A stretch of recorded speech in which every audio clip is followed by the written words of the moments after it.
stop arguing and let's talk some basketball. Ellen Griffin joining us here in studio. Let's go, fellas. Great to see you. Great to see you too. How's your summer going? Good, not bad. Just a lot of work, but it's good. Busy. It's a working summer. You got a couple things on your plate. It's definitely a busy summer, but you know what? I'd rather be busy than the alternative. For sure. Before we jump into this team, this Boeheim's Army squad that you're coaching, there are some reports out there about Buddy that he is going to make it in time for the first game. Can you confirm that? Will he be here for the first game? I think so. Okay.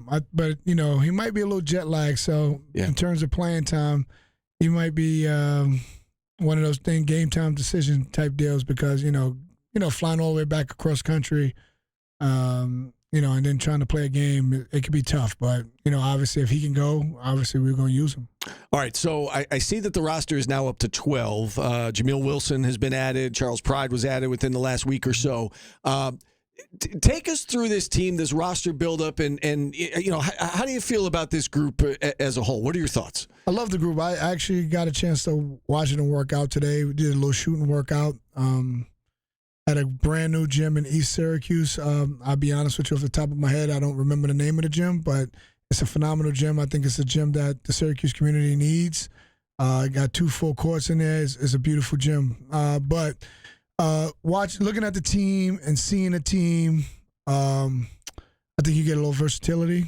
You get a lot of size. Even our guards are big. Malachi is in great shape. Chris McCullough is in probably the best shape since I got to know him since out of college. Rock is in great shape, just coming back from his season. So the front court is in a good place, and then obviously Elijah, those guys play G League and so forth. So we have a really good team, and I think we'll be in the hunt. We talked with Chris McCullough yesterday, and he said that he was coming here today, and that you guys had a couple of practices scheduled, a scrimmage with the current SU men's squad, and then you're playing on Saturday. How difficult is it as a coach, Griff, to? I mean, some of these guys, about half of them being former Cuse guys, but how tough is it to only have a couple of practices and then actually have to go play a game in about 48 hours? Yeah, definitely. It's a little tough, but, even if you had a week, you can't implement a system in a week, right? I just don't, it takes a couple weeks to a month to really implement and really get the nuances of a system. So, the one thing I explained to the guys together, and this is going to be my theme, as many games that we play, is that, at the end of the day, just play for one another, play for each other. I think that's the biggest thing. I think the team that won it, back then, I talked to the coach and Jeremy Pope. Yeah. Coach Pope. I sat down. I sat with him for 40 minutes, and I said, "Hey, what was your biggest challenge?" And he was like, "The biggest challenge was it's not about X's and O's. It's about getting your Jimmy and Joes to be in line with each other." And I took that to heart, and it's a big thing because if you look at the past experiences in the TBT. The most connected teams are the teams that's winning, and that wins it. And again, that's what I really focus on. That's what I'm going to focus on. You're going to have plays here and there, but the most I want to be a connected team.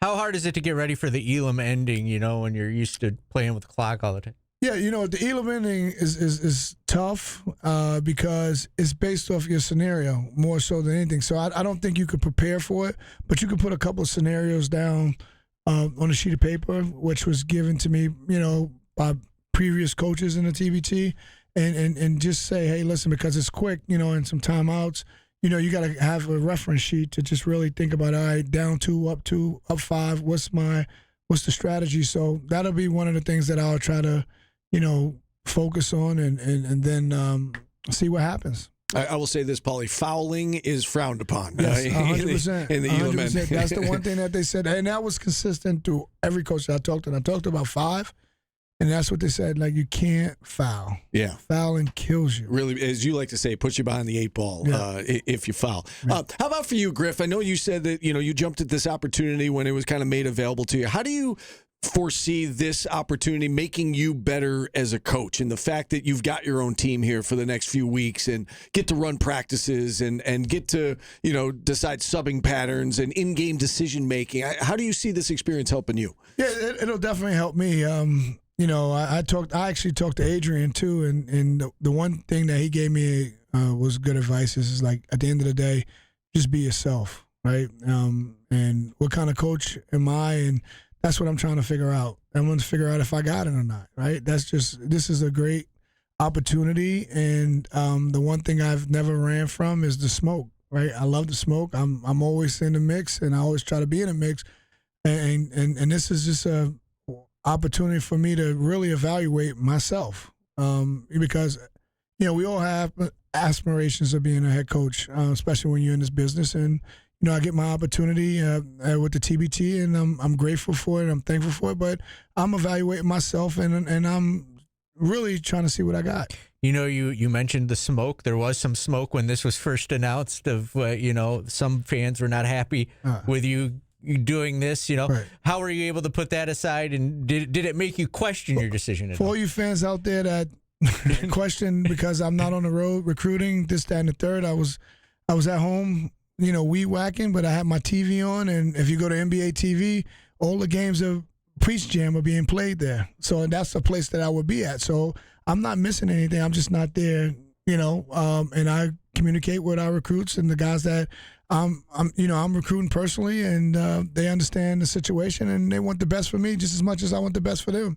Jim Boeheim is a coach emeritus, right, with Boeheim's Army. How much has he been around, and has he given you any advice with this experience? This emeritus thing with Coach is funny to me, is because Coach is Coach. Right? It's just like he earned the right to just be Coach, regardless of if he's in the stands or if he's on the bench. He's Coach. He's always been Coach to me, and we sat down and we talked, a couple of days ago about, some giving me some pointers on what he thinks I should do, especially with this team, and him coaching some of these guys, and him being who he is. If I'll be stupid not to listen, right? Absolutely. And try to implement some of the stuff that he thinks would be best for this team. But again, at the end of the day, I still got to be myself, right? But the one thing I do, I always appreciate Coach. He's always had my best interests, and I'm just looking forward to hopefully, if we can go all the way and win it all, just making him proud. We brought this up with Chris McCullough yesterday, and you mentioned smoke. Jim Boeheim can deliver smoke on occasion. He once said to Chris McCullough, "We just want him to get to play bad because that would be an improvement." Was there ever anything he said that about you like that, or I mean, he's threatened to send me back to Brooklyn on numerous times, But Coach, he's the one thing that I learned, and I try to take this into, like, Coach is really passionate about the game, but more passionate about winning. He's a competitor, right? And sometimes when you're in the heat of the moment, you don't understand it until afterwards. And I was very fortunate to work on his staff, where I could sit there in the meeting and watch game planning and sit next to him and seeing what, in practices and how competitive he is. And that's something that I think that's his biggest trait, is that he's a competitor. He can care less who he's playing against, his best friend Mike Krzyzewski, or the great John Thompson. He wants to kick the out of those guys, and that's what you kind of get from Coach, especially from my experiences. You talk about game planning. That's one of the things that you do during the year, is you're watching video of opponents and you're breaking down film and you're putting together scouting reports. You're about to play an opponent on Saturday that you haven't seen, right? I mean, individual players. How do you go about getting ready for this first game? Do you break down what each individual guy can do, or is it really just more about your team and getting Boeheim's Army ready to go out and play? I think it's 90% of it is about us. And obviously with everything with us, there has to be a level of, respect, right? And with respect, you got to respect anybody that you play, right? And you prepare like you playing the best team in TBT, and if you prepare that way, you're going to be successful. So I think that's the message tonight for us in practice is, prepare to be the best Boeheim's Army team that we could possibly be. And then the 10% is that we do have film. We do have film on each individual guy, and we'll try to break down them from a personnel base. And then, halftime will be a really important halftime this game because it'll be about adjustments, or what adjustments that we can make in order to be successful.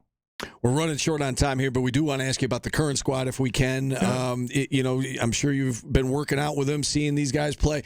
The newcomers in particular, anybody stand out to you? What stood out to you to this point through the offseason workouts? I would say this: we're a connected team, and it's really early, which is a good thing.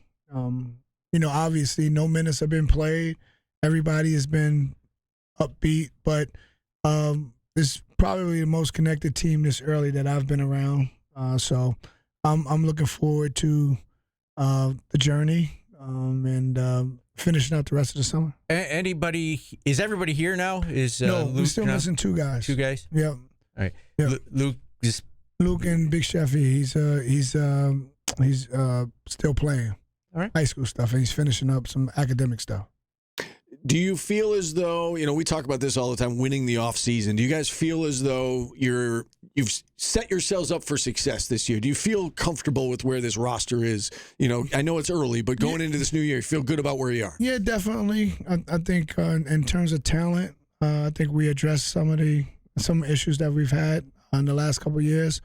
But I just think the approach and the guys, they are really connected, Steve. But with room to grow, which could be a really good thing for us. So I've gotten on this radio show and said some dumb stuff, but some stuff that really kind of haunt me about the popcorn and stuff like that. But I truly believe this.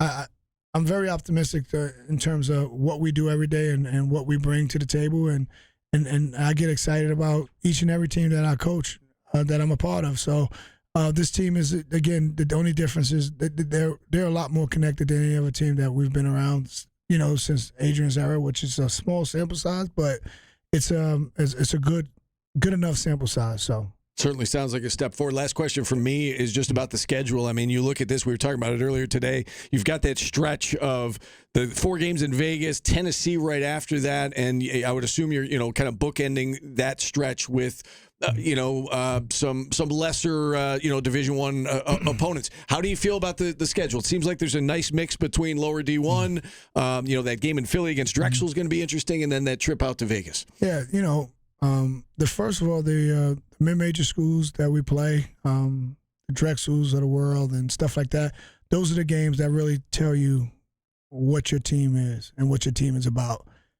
Anybody's going to get up for Tennessee. Anybody's going to get up for Kansas. Anybody's going to get up for Houston. Those are, that's the other games. And if we can really concentrate and put our best effort towards those schools, because those are the schools that really challenge you. Those high major schools, they are who they are.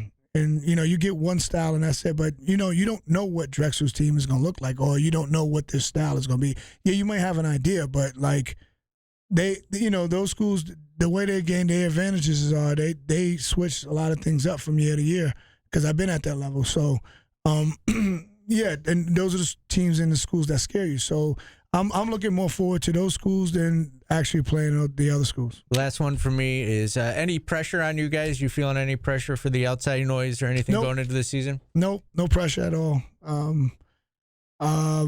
The pressure for us is to making sure we can put the best possible team out there. The outside noise is the outside noise, and you know what? You fall victim to it every once in a while, and we have throughout the year. But the only pressure is for us to going out there and putting the best team possible. What do we always say, Paulie? That nobody wants to win more than these guys, yes, right? So you're putting pressure on yourselves, right? Yeah, it's not the outside noise that's providing the pressure, for sure. Man. We're competitors, man. Yeah. That's what we do. All right. Well, Griff, we do have to run because we're up against the clock here, but great seeing you. Good luck with Boeheim's Army, Thank and you. Paulie and I are going to be on the call on Saturday, so you're going to have to deal with us again on Saturday. That's awesome. Great. All right. With that, we got to go. Show's over. We'll see everybody. We're out at the Nationals tomorrow at the fairgrounds. We'll see you then.